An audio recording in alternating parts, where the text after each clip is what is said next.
نحمدہ ونصلی ونسلم علی سید الانبیاء والمرسلین اما بعد بسم اللہ الرحمن الرحیم۔ معزز خواتین و حضرات، السلام علیکم ورحمۃ اللہ وبرکاتہ۔ 7 ربیع الاول درس میلاد رسول صلی اللہ علیہ وسلم 1500 سالہ ولادت باسعادت کی مناسبت سے آج میں ایک معاملات کے متعلق جو حدیث ہے وہ آپ کو پیش کروں گا۔ یا رسول اللہ انظر حالنا، یا حبیب اللہ اسمع قالنا، اننی فی بحر غم مغرق خذ یدی سہل لنا اشکالنا۔ رسول کریم صلی اللہ علیہ وآلہ وسلم کا فرمان عظیم ہے، من غش فلیس منا، جس نے ملاوٹ کی یا دھوکہ دیا وہ ہم میں سے نہیں۔ عملی زندگی میں آپ صلی اللہ علیہ وسلم نے ہماری رہنمائی اس خوبصورت انداز سے کی ہے کہ ہمیں بتایا ہے کہ آپ نے دنیا کے اندر رہتے ہوئے کسی بھی معاملے میں، چاہے وہ گفتگو ہو، چاہے وہ ایفائے عہد ہو، چاہے کاروبار ہو، چاہے آپ اخلاقی معاملات میں چل رہے ہوں، کسی بھی شکل میں کسی کو آپ نے دھوکہ نہیں دینا، بلکہ فرما دیا کہ جو دھوکہ دے گا اس کا تعلق ہماری کمیونٹی کے ساتھ نہیں ہے، ہماری امت کے ساتھ نہیں ہے، وہ امت کے ساتھ بغاوت کر رہا ہے، دھوکہ دے رہا ہے، وہ امت کے راستے سے ہٹ رہا ہے، بلکہ اپنی نسبت سے کہا کہ اس کا تعلق ہم سے نہیں رہتا، کیونکہ ہم نے تو ملاوٹ سے منع کیا ہے، ہم نے تو بددیانتی اور خیانت سے منع کیا ہے، ہم نے تو جھوٹے وعدوں سے منع کیا ہے، ہم نے تو بے ایمانی سے منع کیا ہے، تو تم کیسے شخص ہو کہ کلمہ بھی پڑھو اور اس کے باوجود تم دھوکہ بھی دو۔ اس سلسلے میں چھوٹی سی یہ بات عرض کروں گا کہ ایک دفعہ رسول کریم صلی اللہ علیہ وسلم بازار میں جا رہے تھے، تو آپ نے بازار میں جا کر دیکھا کہ ایک غلے کا ڈھیر ہے۔ آپ نے اس غلے کے ڈھیر کے اوپر جو خشک دانے تھے اس کو دیکھ کر آپ نے نیچے ہاتھ ڈالا تو نیچے گیلے دانے تھے، تو آپ صلی اللہ علیہ وسلم نے پوچھا یہ کیا ہے اے اناج کے مالک؟ اس نے کہا سرکار صلی اللہ علیہ وسلم بارش کی وجہ سے گیلا ہو گیا تھا۔ تو آپ نے فرمایا تو نے اسے اوپر کیوں نہ رکھا تاکہ لوگ دیکھ لیں، اور اگر وہ مناسب سمجھیں تو خریدیں، نامناسب سمجھیں تو نہ خریدیں۔ تو پھر فرمایا جس نے دھوکہ دیا وہ ہم میں سے نہیں۔ اب آپ مجھے یہ بتائیے، اس حدیث کو آج کے اس دور میں ہم کسی بھی دکان کے اوپر منتج کریں، کسی بھی دکان کے اوپر چسپاں کریں، تو کیا ہمیں ہر جگہ پر دھوکہ دہی نظر نہیں آئے گی؟ میں چھوٹی سی مثال ایک ریڑھی والے کی دیتا ہوں۔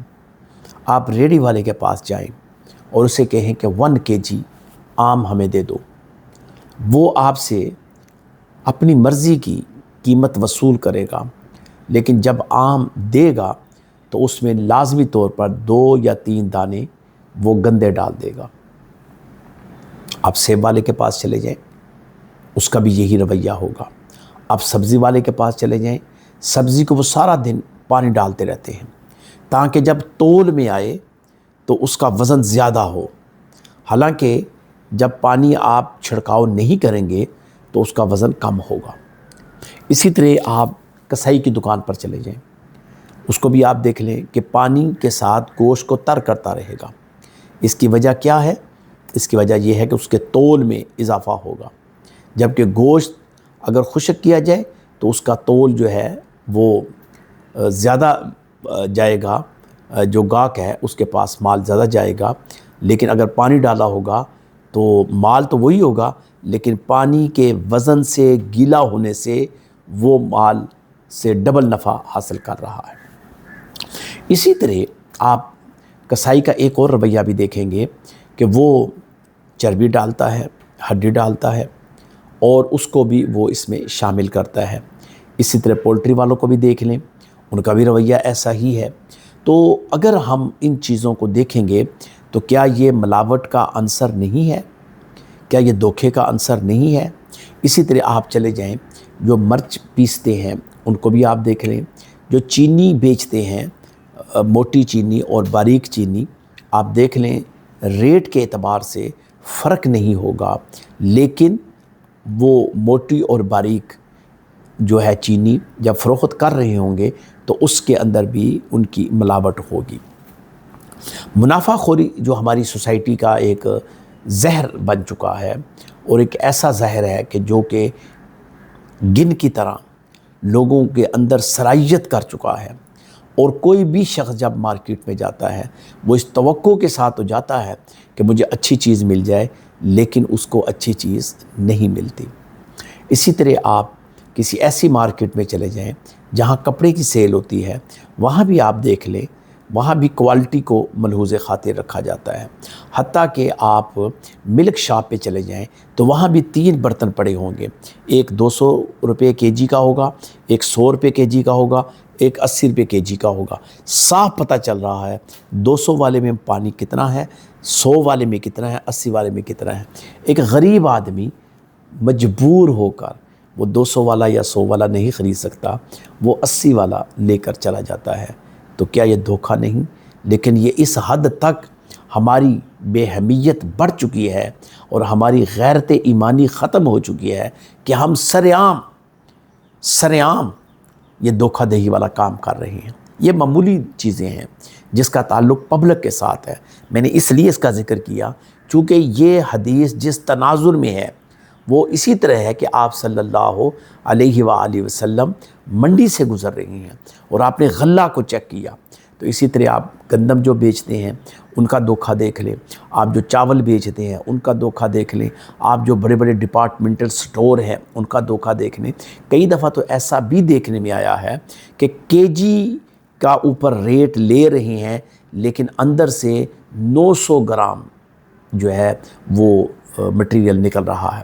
کبھی ایسا نہیں دیکھا کہ اندر آپ 1 کے جی کے پیسے لیں اور اس کے اوپر 1 کے جی پلس کچھ گرام اوپر ہوں، جو کہ ویٹ کی شکل میں، ڈبے کی شکل میں، لفافے کی شکل میں یا کسی اور شکل میں ہوں، لیکن اندر جو چیزیں موجود ہیں وہ 1 کے جی ہوں۔ ایسا نہیں ہے، یہ بہت بڑا دھوکہ ہے، بہت بڑی ملاوٹ ہے۔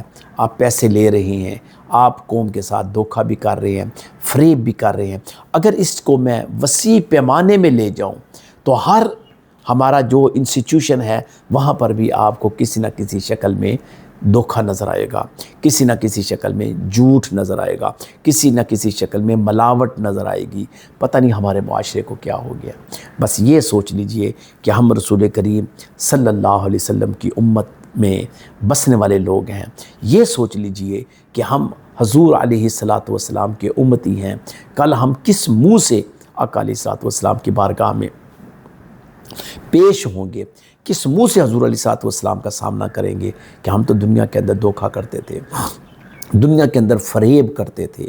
تو 1500 سالہ ولادت با سعادت کے اس عظیم موقع پر عزم کرنے، جو بھی میری یہ بات سن رہا ہے اس کا تعلق کسی بھی شعبہ زندگی کے ساتھ ہے، فارماسسٹ ہیں، ڈاکٹر ہیں، انجینئر ہیں، تاجر ہیں، دکاندار ہیں، دودھ بیچنے والے ہیں، گوشت بیچنے والے ہیں، ریڑھی بان ہیں، جس تک بھی میرا یہ پیغام پہنچتا ہے ان سے خدا را یہ گزارش کی جاتی ہے کہ کل اپنا چہرہ جب حضور کی بارگاہ میں جائیں گے تو سیاہ چہرہ لے کر نہ جائیں بلکہ سفید چہرہ لے کر جائیں، اور یہ سر فخر سے آپ کا بلند ہو کہ یا رسول اللہ صلی اللہ علیہ وسلم ہم نے بے شمار نقصانات کیے، لیکن آپ کے اس پیغام کو ہم نے تسلیم کیا، آپ کے اس پیغام کو ہم نے من و عن قبول فرمایا، اور ہم نے پبلک کے اندر کسی کے ساتھ دھوکہ نہیں کیا۔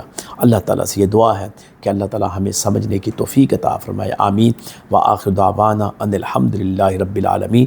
السلام علیکم ورحمۃ اللہ وبرکاتہ۔